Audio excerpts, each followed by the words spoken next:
Top news. Hyderabad లో భారీ వర్షం కురిసింది. దీంతో పలు ప్రాంతాలు జలమయమయ్యాయి. కూకట్పల్లిలో ఉషాముళ్లపూడి ఎల్లమ్మ బండ రోడ్డుపై భారీగా వర్షపు నీరు నిలిచింది. హైటెక్ సిటీ నుంచి కూకట్పల్లి వెళ్లే మార్గంలో ఫ్లైఓవర్ పై ట్రాఫిక్ జామ్ ఏర్పడింది. దీంతో వాహనదారులు తీవ్రంగా ఇబ్బందులు పడ్డారు.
ఏపీ ముఖ్యమంత్రి వైసీపీ అధినేత వైఎస్ జగన్మోహన్ రెడ్డి తూర్పుగోదావరి జిల్లా రాజానగరం నియోజకవర్గంలోని కోరుకొండ జంక్షన్ లో ఎన్నికల ప్రచార సభకు హాజరయ్యారు. ఈ సభలో ఆయన ప్రసంగిస్తూ మాజీ సీఎం చంద్రబాబుపై తీవ్ర స్థాయిలో దుర్మిత్తారు. తనను గద్దె దింపేందుకు చంద్రబాబు ఢిల్లీ పెద్దలతో కలిసి చేస్తున్న కుట్రను ప్రజలు గమనించాలని అన్నారు. ఈసారి ఎన్నికలు ఇంటింటికి భవిష్యత్తు నిర్ణయించే ఎన్నికలోని జగన్ కు ఓటు వేస్తే పథకాల కొనసాగింపు, చంద్రబాబుకు ఓటు వేస్తే పథకాలను ముగింపు అని స్పష్టం చేశారు. సూపర్ 6 అంటా ఉన్నారు, నమ్ముతారా? చెల్లెమ్మ నమ్ముతారా? తమ్ముడు నమ్ముతారా? సూపర్ 7 అంటా ఉన్నారు, నమ్ముతారా? ఇంటింటికి కేజీ బంగారం అంటే నమ్ముతారా? ఇంటింటికి పెంచుకాలంటే నమ్ముతారా? ఇలాంటి వాళ్ళ అబద్ధాలు, ఇలాంటి వాళ్ళ మోసాలు నిజంగా ఏ స్థాయిలో ఉన్నాయో ఒక్కసారి గమనించమని మిమ్మల్ని అందరినీ కూడా కోరుతా ఉన్నా. మీరే గమనించే ఉంటారు. వీళ్ళు చేస్తా ఉన్న కుట్రలు మీరే చూస్తా ఉన్నారు. వీళ్ళు చేస్తా ఉన్న ఏ స్థాయిలో కుట్రలు ఉన్నాయో మీరే గమనిస్తా ఉన్నారు. మామూలుగా ఒక ప్రభుత్వాన్ని ప్రజలు ఎన్నుకుంటారు. ఆ ప్రభుత్వం 60 నెలల పాటు 5 సంవత్సరాల పాటు పరిపాలన చేస్తుంది. దానికోసం ప్రజలు ప్రజాస్వామ్యంలో ఓటు వేస్తారు.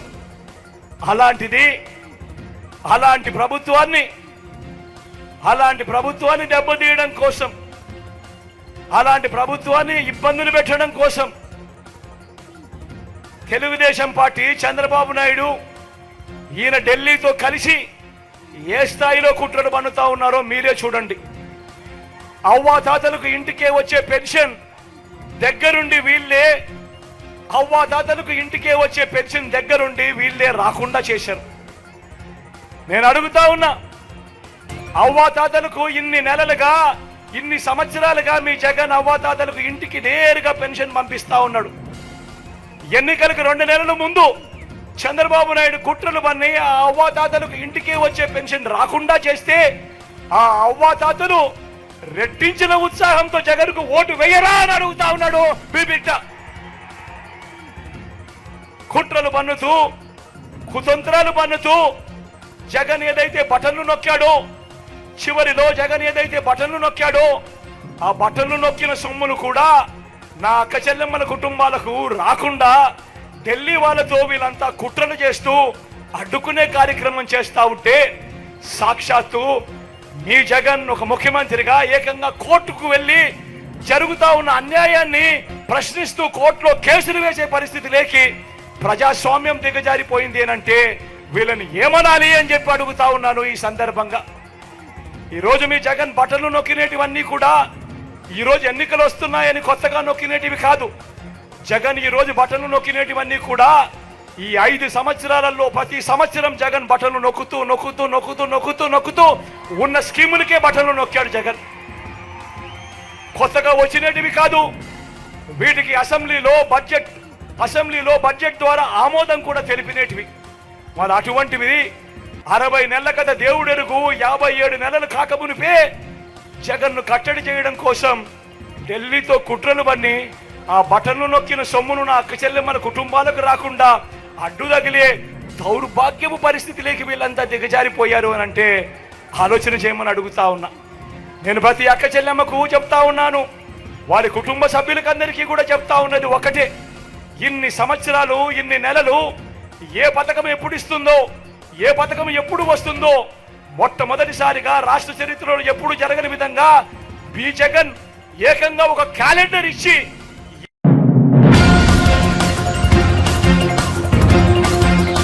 టీడీపీ అధినేత చంద్రబాబు తిరుపతి సభకు హాజరయ్యారు. ఈ సందర్భంగా ఆయన ప్రసంగిస్తూ పవన్ కళ్యాణ్ కు నెల్లూరు ఎలా పరిచితమో నాకు తిరుపతి అలాంటిదే అని చెప్పారు. తిరుపతిలో ప్రతి గల్లీ తనకు తెలుసునని అన్నారు. నాది పునర్జన్మ. 23 క్లెమోర్ మైండ్ నా మీద బ్లాస్ట్ చేసే సాక్షాత్తు వెంకటేశ్వర స్వామి నాకు పునర్జన్మ ప్రసాదించారు. దాన్ని సార్థకం చేసుకుంటాను. తిరుపతికి ఓ ప్రత్యేకత అవుతాయి. ఎన్టీఆర్ గారు, చిరంజీవి గారు పోటీ చేసిన నియోజకవర్గం ఒక విధంగా తిరుపతి నా సొంత నియోజకవర్గం లాంటిదే. ఎందుకంటే నేను ఇక్కడే పెరిగాను. తిరుపతి స్థానం కావాలని జనసేన అధినేత పవన్ కళ్యాణ్ అడిగితే కాదనలేకపోయానని తెలిపారు. ప్రజలు సిద్ధంగా ఉండాలి. ఈ తిరుపతికి వస్తే నాకెప్పుడు గుర్తొస్తుంది, ఇక్కడే పుట్టాను, ఇక్కడే పెరిగాను, ఇక్కడే చదువుకున్నాను. నా రాజకీయాలు ప్రారంభం వెంకటేశ్వర యూనివర్సిటీ నుంచి. మీ అందరి ఆశీస్సులతో రాష్ట్రంలో దేశంలో ఒక గుర్తింపు తెచ్చుకునే నాయకుడిగా ఎదిగాను. ఇప్పుడే పవన్ కళ్యాణ్ గారు చెప్పారు, పవన్ కళ్యాణ్ గారు నెల్లూరులో ఎక్కువ రోజులు ఉన్నారు. నిన్న పోయినప్పుడు పాత రోజులు ఒకసారి గుర్తు చేసుకున్నాడు.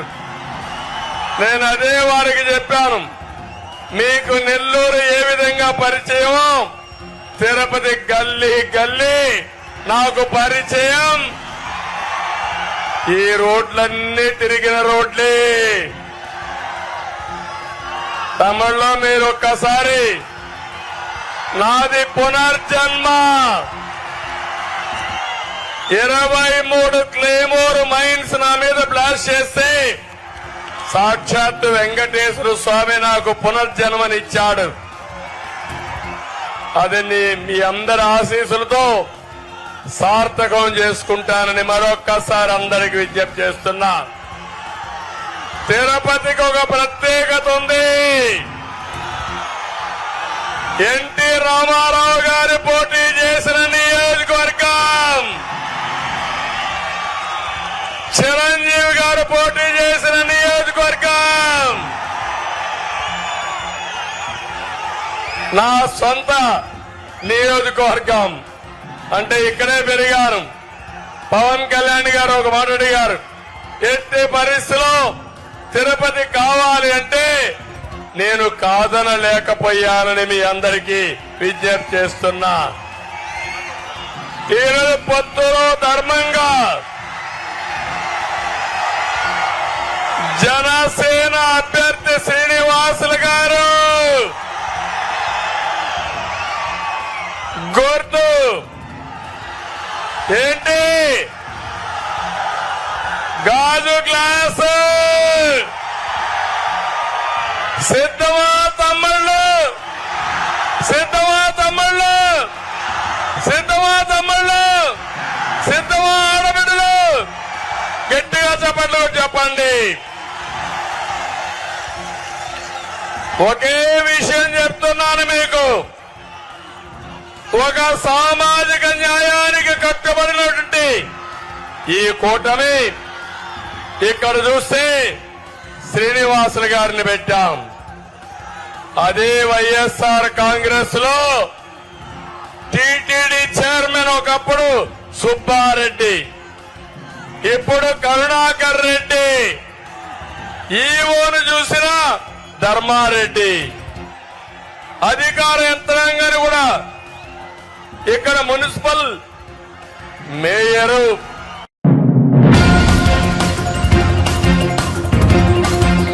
తిరుపతి నగరంలో రోడ్ షో నిర్వహించిన అనంతరం టీడీపీ అధినేత చంద్రబాబు, జనసేన పార్టీ చీఫ్ పవన్ కళ్యాణ్ స్థానిక గాంధీ రోడ్లో ఏర్పాటు చేసిన సభకు హాజరయ్యారు. ఈ సందర్భంగా పవన్ కళ్యాణ్ ప్రసంగిస్తూ 7 కొండల వారిని గోవిందా గోవిందా అంటూ ప్రారంభించారు. ఇక్కడే పెరిగి గల్లీ గల్లీ తిరిగి స్టూడెంట్ రాజకీయాలు చేసి ఎస్సీ యూనివర్సిటీలో స్టూడెంట్ విభాగానికి అధ్యక్షుడిగా చేసి టీడీపీ ప్రధాన కార్యదర్శిగా చేసి అలిపిరిలో బాంబు పేలుడుతో 16 అడుగుల ఎత్తు నుంచి కింద పడిపోయినా వెంటనే లేచి దుమ్ము దులుపుకొని ముందుకు నడిచిన నేత చంద్రబాబు అని కీర్తించారు. ఆంధ్రప్రదేశ్ రాజకీయాలను ముందుని నడిపిస్తున్న టీడీపీ అధినేతకు అందరి తరపున హృదయపూర్వక నమస్కారాలు తెలుపుతున్నట్టు వెల్లడించారు.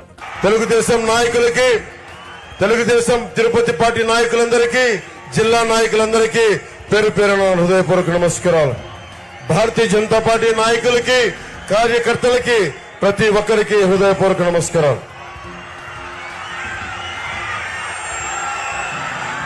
మీకు ఎమ్మెల్యే అభ్యర్థిగా మనందరి కోసం బలంగా వచ్చి చంద్రబాబు గారి మద్దతుతోటి, మేమందరి మద్దతుతోటి, మోదీ గారి మద్దతుతోటి మన తిరుపతి గాజు గ్లాసు గుర్తు మీద జనసేన పార్టీ అభ్యర్థిగా, కూటమి అభ్యర్థిగా జనసేన పార్టీ నుంచి పోటీ చేస్తున్న శ్రీ ఆరణి శ్రీనివాసులు గారిని భారీ మెజారిటీ తోటి మీరు గెలిపిస్తున్నారు. దానికి కృతజ్ఞతలు చెప్పుకోవడానికి వచ్చాను. అలాగే భారతీయ జనతా పార్టీ పార్లమెంట్ అభ్యర్థిగా డాక్టర్ వరప్రసాద్ రావు గారు, నేను వారిని రాజకీయాల్లోకి 2009లో నేను ఆహ్వానించాను. వారికి కమలం గుర్తు మీద మనస్ఫూర్తిగా మీరందరూ అభిమానంతో పెద్ద ఎత్తు మెజారిటీతో గెలిపించవలసిందిగా కోరుకుంటా ఉన్నాను. అలాగే చంద్రగిరి నియోజకవర్గం పులవర్తి నానిగారికి చంద్రగిరి నియోజకవర్గం నుంచి తెలుస్తా ఉంది మీ అఖండ ప్రేమ. ఎలా గెలిపించబోతున్నారో వారందరికీ నా హృదయపూర్వక మీరు ఆశీస్సులు అందజేయాలి. భారీ మెజారిటీతో గెలిపించాలని కోరుకుంటా ఉన్నాం. కరుణాకర్ రెడ్డి గారు ఉన్నారు ఇక్కడ. మీకు వారి అబ్బాయి కావాలా? మీకు ఎమ్మెల్యేగా కోడి బొచ్చు కూడా అమ్ముకునే వ్యక్తి, నెలకి 20 లక్షలు కోడి బొచ్చు మీద కూడా చేసేవాళ్ళు, కోడి బొచ్చు అమ్ముకునే వాళ్ళు మనకు కావాలా? లేదంటే బలంగా నిలబడి చంద్రబాబు గారి మద్దతుతోటి, జనసేన మద్దతుతోటి, ప్రధాని మోదీ గారి మద్దతుతోటి నిలబడే మనకి ఆరణి శ్రీనివాసులు గారు, మనకి అందరూ నాయకులు సంపూర్ణంగా మద్దతిస్తా ఉన్నారు. నేను మీకు మాటిస్తున్నా, చిరంజీవి గారిని ఆ రోజు గెలిపించారు మీరు. మెగాస్టార్ చిరంజీవి గారిని తిరుపతి ఎమ్మెల్యేగా చంద్రబాబు గారిని ఒకటే కోరాను, ఇది మేము రక్షించుకుంటాం, తిరుపతి ఆధ్యాత్మికతను రక్షించుకుంటాం, తిరుమల పవిత్రతను రక్షించుకుంటాం, కులాలకి మతాలకి భేదం లేకుండా అందరినీ సంరక్షించుకుంటాం. ఇది కూటమి తరపు నుంచి మీ సంపూర్ణమైన మద్దతు ఇవ్వాలని కోరుకుంటే చాలా పెద్ద మనసుతో చంద్రబాబు గారు అంగీకరించారు. వారికి మీ అందరి సమక్షంలో నా చేతులెత్తి వారికి నా హృదయపూర్వక కృతజ్ఞతలు తెలియజేసుకుంటా ఉన్నా.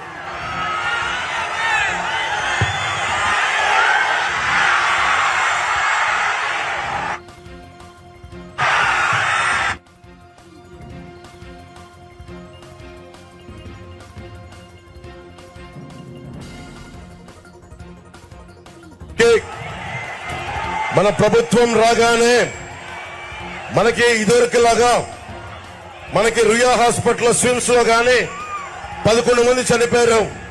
మనకి ఆక్సిజన్ లేకుండా కోవిడ్ సమయంలో అలాంటి దుర్భరమైన పరిస్థితులు రాకుండా 7 కొండల టీటీడీ నిధులన్నీ సంపూర్ణంగా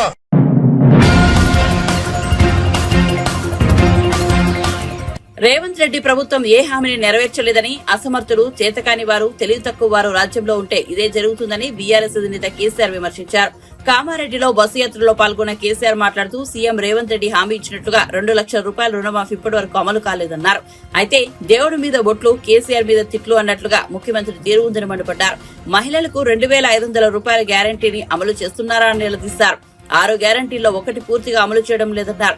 కనీసం పాత రైతు బంధు కూడా ఇవ్వడం లేదన్నారు. కాంగ్రెస్ నేతలు కూడా అరచేతిలో వైకుంఠం చూపించారని మండిపడ్డారు. యాదగిరి కాడ ఒట్టు, బాసర కాడ ఒట్టు, ఏ ఊరు కదా ఆ ఊరు కాడ ఒట్టు.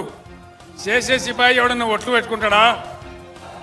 అది ఒట్లు పెట్టుకున్నాడు, కేసీఆర్ను తిట్టుడు రెండు తప్ప ఇంకో ముచ్చట లేదు. అయితేనేమో దేవుళ్ళ మీద ఒట్లు, లేకపోతే కేసీఆర్ మీద తిట్లు, ఇంతే కదా. 5 నెలల బట్టి ఇదే దుకాణం.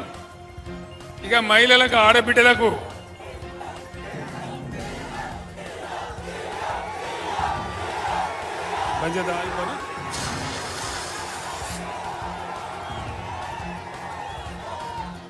అది కాకుండా నా పక్కకు పెద్ద సంఖ్యలో ఇక్కడ ఆడబిడ్డలు ఉన్నారు. అమ్మా, మీ అందరికీ మనిషికి 2500 ఇస్తాను నెలకు. వచ్చినాయా? కామారెడ్డి వచ్చినాయట కదా. హైదరాబాద్లో చెప్తున్నామా, రాలేదా? 2500 రాలే. ఇట్లా ఏ మాట కూడా కాంగ్రెస్ పార్టీ 6 గ్యారంటీలు అని చెప్పి ఏ ఒక్క మాట కూడా నిలబెట్టుకోలే. అది నిలబెట్టుకోకపోయారు. పాత రైతు బంధాన్ని ఇచ్చిండ్రా, అది కూడా ఇయ్యలే. పంటలు కోసే టైం వచ్చినా కూడా లేదు. అంటే ఏం జరుగుతుంది రాష్ట్రంలో? అసమర్థులు, తెలివి తక్కువ వాళ్ళు, పని చేతగాని వాళ్ళు రాజ్యంలో ఉంటే ఇదే జరుగుతుంది. ఇవాళ అదే జరుగుతున్నది.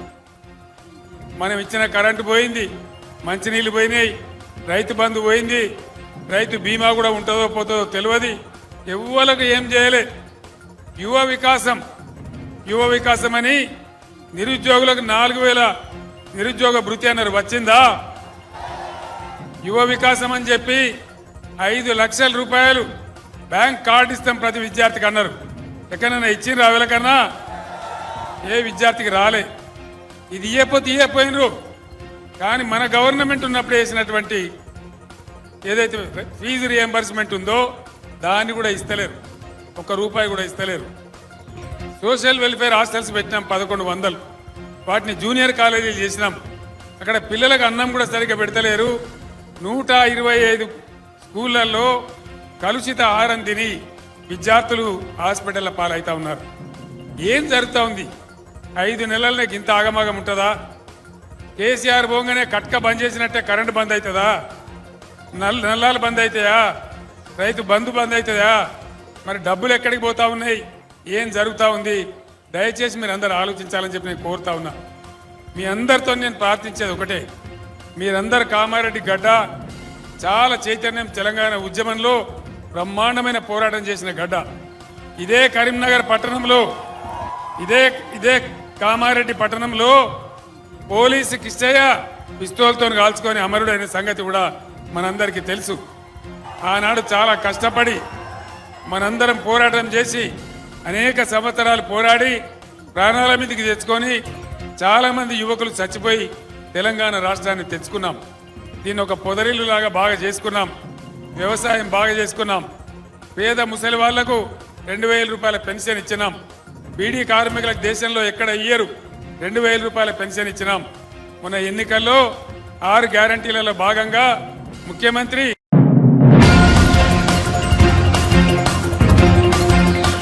అధికారంలోకి వచ్చిన 3 నెలలకే తమ ప్రభుత్వం పడిపోతుందని కేసీఆర్ అంటున్నారని, కానీ సీఎం పదవి నుంచి దిగిపోవడానికి తాను అల్లాటప్పగా రాలేదని ముఖ్యమంత్రి రేవంత్ రెడ్డి అన్నారు. ఉద్యమం పేరు చెప్పి పిల్లలను చెప్పి తానేమీ పదవిలోకి రాలేదని ఎత్తిపొడిచారు. మంగళవారం నాడు హన్మకొండలో రేవంత్ రెడ్డి ఎన్నికల ప్రచారం నిర్వహించారు. ఈ సందర్భంగా మాట్లాడుతూ 10 ఏళ్లు విధ్వంసం సృష్టించిన కేసీఆర్ మళ్లీ వచ్చి ఓట్లు అడుగుతున్నారని మండిపడ్డారు. అసెంబ్లీ ఎన్నికల్లో ఓటమి తర్వాత కేసీఆర్ లో మార్పు వస్తుందని భావించామని, రైతులకు క్షమాపణ చెప్పిన తర్వాత ఓట్లు అడుగుతారని భావించామని, కానీ అదేది జరగలేదన్నారు. పైగా 3 నెలలకే తమ ప్రభుత్వం పడిపోతుందని వ్యాఖ్యలు చేశారని ఆగ్రహం వ్యక్తం చేశారు. కుర్చీలోకి 10 ఏళ్లు కష్టపడి కొట్లాడి లక్షలాది మంది కాంగ్రెస్ పార్టీ కార్యకర్తలు, లక్షలాది మంది మా కాంగ్రెస్ పార్టీ కార్యకర్తలు తమ రక్తాన్ని చెమటగా మార్చి ఆ చెమట దార పోసి భుజాలు కాయలు కాసేలా 3 రంగుల జెండాను మోసి డిసెంబర్ సెమీఫైనల్స్ లో నిన్ను బొందబెట్టి ఈ అధికారాన్ని తెచ్చిరు. దిగమంటే దిగనికే, ఈడెవడు అల్లాటప్పగాడు లేడు కేసీఆర్. నువ్వు అనుకుంటున్నావేమో ఏదో పిల్లగాడే కదా చూద్దామని.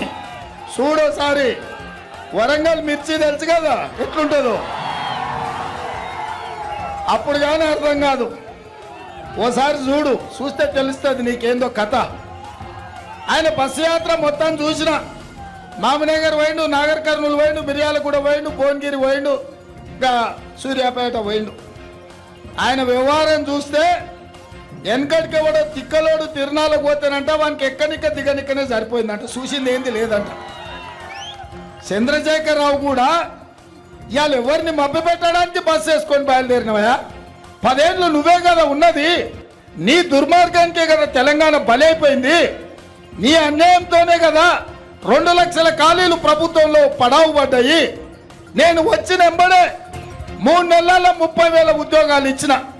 ఎవడన్నా తలమాచినోడు యాడిచ్చిన అంటాడేమో అని ఎల్బీ స్టేడియంకు 30,000 మంది నిరుద్యోగులనే కాదు వాళ్ళ తల్లిదండ్రులను పిలిచి వాళ్ళ కళ్ళల్లో ఆనందం చూసి వాళ్ళకు నియామక పత్రాలు నేనే స్వయంగా చేతికిచ్చిన. నేను వచ్చిన 48 గంటల్లోనే మా ఆడబిడ్డల కళ్ళల్లో ఆనందం చూడాలని ఆర్టీసీ బస్సులో ఉచిత ప్రయాణం కల్పిస్తే ఇవాళకి దాదాపుగా 40 కోట్ల మంది ఆడబిడ్డలు ఆర్టీసీ బస్సులో ఉచితంగా ప్రయాణాన్ని పొందిండ్రు. అదేవిధంగా 40 లక్షల కుటుంబాలకు 500 రూపాయలకే ఇవాళ సిలిండర్ వాళ్ళ ఇంటికి చేరుస్తున్నాం. దాదాపుగా 50 లక్షల కుటుంబాలకు పేదవాళ్లకు తెల్ల రేషన్ కార్డు ఉన్నోళ్లకు 200 యూనిట్లు ఇవాళ ఉచితంగా కరెంట్ ఇస్తున్నాం. 4.5 లక్షల ఇందిరమ్మ ఇండ్లు 22,500 కోట్లతోటి ప్రతి నియోజకవర్గానికి 3,500 మంది పేదలకు 5 లక్షల రూపాయల చొప్పున ఉచితంగా ఇవ్వాలి అని ఇవాళ మా ప్రభుత్వం మంజూరు చేసింది. రాజీవ్ ఆరోగ్యశ్రీతోని 10 లక్షల రూపాయలు ఉచిత వైద్యానికి అందిస్తున్నాం. అత్యంత ముఖ్యమైన బీసీ జనాభా, రాష్ట్రంలో ఉన్న బీసీల జనాభాను మొత్తం లెక్క కట్టి కులాల వారిగా లెక్క తీసి వాళ్ళ దామాష ప్రకారం రిజర్వేషన్లు పెంచాలి, వాళ్లకు నిధులు ఇవ్వాలని నిర్ణయం చేసినాం. 100 రోజుల్లో ఇన్ని పనులు చేసిన నన్ను దిగిపోమంటున్నావు. మరి 10 ఏళ్ళు ఢిల్లీలో గద్దె మీద ఉన్న మోడీ గురించి మాట్లాడినవా ఎప్పుడన్నా? నువ్వు అడగకపోవడం వల్లనే కదా, నువ్వు అమ్ముడు పోవడం వల్లనే కదా, నువ్వు మోడీ కాళ్ళ దగ్గర తెలంగాణ తాకట్టు పెట్టినందుకే కదా వరంగల్కు రైల్వే కోచ్ ఫ్యాక్టరీ రాలే, ఖమ్మంకు ఉక్కు కర్మాగారం రాలే, ITIR కారిడార్ రాలే. 10 ఏళ్ళు ఉన్న మోడేమో 400 సీట్లు గెలవాలనంట.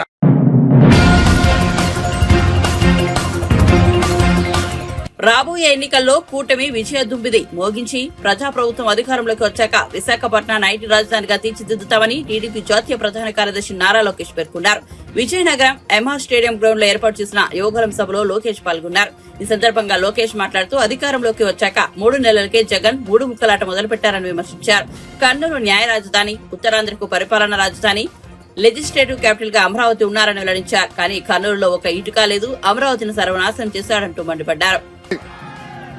1000 కోట్ల రూపాయలు ప్రజాధనాన్ని లూటీ చేసి ఖర్చు పెట్టి ఇప్పుడు ఏకంగా నువ్వే మా నమ్మకం అని బోర్డులు పెట్టారు. ఎక్కడికి వెళ్ళినా మనం చూసాం. ఇప్పుడు మనందరం కూడా చూస్తున్నాం. ఆయన సొంత కుటుంబ సభ్యులని నమ్మట్లా, ఆయన పార్టీకి చెందిన నాయకుల కుటుంబ సభ్యులు వాళ్ళని నమ్మట్లా. మొన్నే చూసాం, హత్య రాజకీయాలు చేసిన మా అన్నని గెలిపించద్దని జగన్మోహన్ రెడ్డి గారి చెల్లి సునీత గారు చెప్పారు. ఇంతేకాదు, జగన్కి ఓటేస్తే మా కుటుంబానికి పడిన పరిస్థితి ఆంధ్ర రాష్ట్రాలకి పడుతుందని చిన్నమ్మ సౌభాగ్య గారు చెప్పారు. నిన్నగాక మొన్న మా అన్న ఒక ఊసరవల్లి లాంటి వ్యక్తి, ఆయన చెప్పే మాటలు నమ్మద్దని సొంత చెల్లి వైఎస్ షర్మిల గారు కూడా చెప్పారు. ఇక్కడున్న తల్లులందరూ ఆలోచించాలి. ఇంట్లో ఉన్న సొంత చెల్లెలు నమ్మకపోతే మనం జగన్మోహన్ రెడ్డి గారిని ఎలా నమ్మాలి? ఎక్కడ హత్యలు జరుగుతాయని వైఎస్ విజయలక్ష్మి గారు కూడా అమెరికాకి వెళ్ళిపోయే పరిస్థితి. సో జగన్మోహన్ రెడ్డి గారిని సొంత కుటుంబ సభ్యులు నమ్మట్లా, ఇంకా వైకాపా నాయకుల సొంత కుటుంబ సభ్యులు కూడా ఆ నాయకులు నమ్మట్లా. అంబటి రాంబాబు గారు ఒక నీచుడు, దుర్మార్గుడు అని ఆయన సొంత అల్లుడు చెప్పే పరిస్థితి. ఇంకొక పక్కన సొంత కొడుక్కి న్యాయం చేయలేదని ముత్యాల్ నాయుడు వాళ్ళ కొడుకు ముత్యాల్ నాయుడునే నాకే న్యాయం చేయలేదు, ఇంకా ప్రజలకి ఏం న్యాయం చేస్తారని చెప్పే పరిస్థితి. ఇంకా ముద్రగడ పద్మనాభం గారి కూతురు ఏకంగా మీడియా మిత్రుల ముందరకు వచ్చి వైఎస్ జగన్ మా తండ్రిని వాడుకుంటున్నాడు, ఎన్నికల తర్వాత వదిలేస్తాడు, పాపం మా తండ్రి ఆ ట్రాప్ లో పడిపోయారని సొంత కూతురే చెప్పే పరిస్థితి. ఇంకా పక్క జిల్లా శ్రీకాకుళంలో ఒక వ్యక్తి ఉన్నాడు, దువ్వాడ శ్రీను. ఆ దువ్వాడ శ్రీను సొంత భార్య వాణి గారు రోడ్డెక్కి మా భర్తకి ఓటేయద్దు, మా భర్తని ఓడించండి అని ప్రజలు చెప్పే పరిస్థితి. అంటే వైకాపా పార్టీ నాయకుల సొంత కుటుంబ సభ్యులే నమ్మట్లేదు, ఇంకా జగన్మోహన్ రెడ్డి గారి సొంత కుటుంబ సభ్యులే జగన్మోహన్ రెడ్డి గారు నమ్మే పరిస్థితి లేకుండా పోయింది. ఈ సభాముఖంగా 5 కోట్ల ఆంధ్రులు ఆలోచించమంటున్నా, సొంత కుటుంబ సభ్యులే వాళ్ళు నమ్మపోతే ఇంకా మనం ఎలా వాళ్ళని నమ్మాలని. ఎన్నికల ముందల జగన్ అన్న వ్యక్తి ఊరూరు తిరిగాడు, పాదయాత్ర చేశాడు. ఆనాడు 25కి 25 ఎంపీలు గెలిపించండి, ఢిల్లీలో మెడలు వంచుతా అన్నాడు. ఈ రోజు 31 మంది ఎంపీలు ఉన్నారు. ఢిల్లీ మెడలు వంచాడా? మన తరపున ఏనాడైనా పోరాడా? మనకు రావాల్సిన నిధుల గురించి ఏనాడైనా అడిగాడా? అమ్మా 31 మంది ఎంపీలు ఢిల్లీకి వెళ్ళి ఆంధ్రుల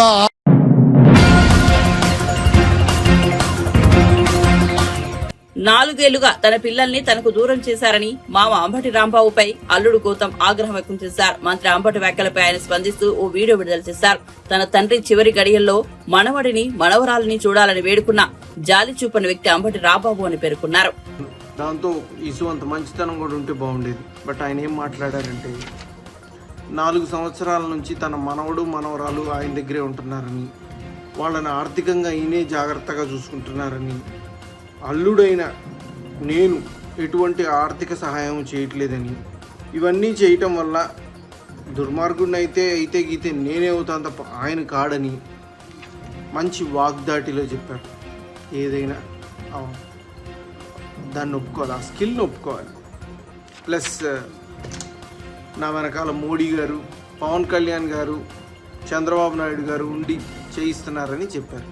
ఇప్పుడు ఇది నేను మీకు 2023 మార్చ్ 3 పంపించిన వీడియో చూడండి.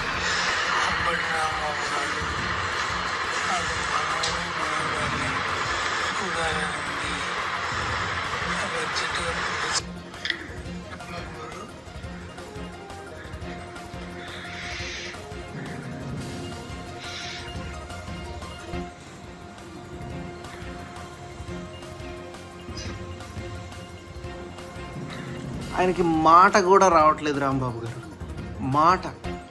ఈ స్టేజ్లో కూడా మనవణ్ణి మనవరాల్ని చూడాలనుంది ఐసీయూలో. ఇవన్నీ నేను మీకు ఎన్ని వీడియోస్, ఎన్ని మెసేజెస్ పెట్టాను. I'm ready to do anything. నాకు నా తండ్రి ఆఖరి క్షణాల్లో ఉన్నారు. మార్చ్ 22 నా తండ్రి మరణించినప్పుడు తన మనవణ్ణి మనవరాల్ని చూసుకోలేదని ఒక తాత తన గుండెల మీద ఎత్తుకొని పెంచిన మనవణ్ణి మనవరాల్ని చూసుకోలేదని ఎంత కృంగిపోయి ఉంటారో నీ ఊహకి తెలుసా? ఇదేనా మీ మంచితనం? దీని గురించేనా మీరు మాట్లాడుతుంది? అంటే మీ ఫ్యామిలీని క్వశ్చన్ చేస్తే ఎంత దుర్మార్గం చేసేస్తారా? ఒక తండ్రి ఆఖరి కోరిక తీర్చలేని ఒక కొడుకుగా who is going to answer me? నిన్ను నమ్మి 4 సంవత్సరాల నుంచి మిమ్మల్ని నమ్మి మీరేదో న్యాయం చేస్తారని విసుగెత్తి నేను